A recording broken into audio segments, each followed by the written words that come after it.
સુરતના પાલ ગૌરવપથ રોડ પર હોટેલમાં એક મુંબઈની યુવતીને બોલાવી દેહ વ્યાપાર કરાવવામાં આવતો હતો. પોલીસે ડમી ગ્રાહક મોકલી ખરાઈ કરી એક યુવાનની ધરપકડ કરી છે.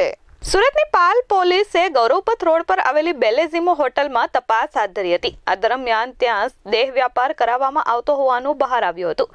પોલીસે એક દલાલનો મોબાઈલ ફોન પર સંપર્ક કરી તેની સાથે વોટ્સએપ પર વાત કરી એક યુવતીનો ફોટો મંગાવ્યો હતો. પોલીસે ડમી ગ્રાહક મોકલી ખરાઈ કરી હતી અને ત્યારબાદ યુવતીને મુક્ત કરાવી હતી. પાલ ગૌરવપથ રોડ પર બેલેઝિમો હબની બેલેઝિમો હોટલનું લોકેશન મોકલતા ડમી ગ્રાહક ત્યાં પહોંચ્યો હતો અને યુવતી સાથે રૂમમાં જતા પોલીસે રેડ કરી હતી. પોલીસની તપાસમાં ત્યાં હાજર હોટલ મેનેજર અને માલિકની કોઈ સંડોવણી નહીં મળતા તેમના વિરુદ્ધ કાર્યવાહી થઈ નહોતી, પરંતુ પોલીસે એક ઇસમની ધરપકડ કરી છે જે આ યુવતીને લાવ્યો હતો. પોલીસે યુવતીની પૂછપરછ કરતા જાણવા મળ્યું હતું કે તે સાહિલ ઉર્ફે અયાન ચૌહાણના કહેવાથી અહીં આવી હતી અને તેને દલાલે સંપર્ક કરાવ્યો હતો.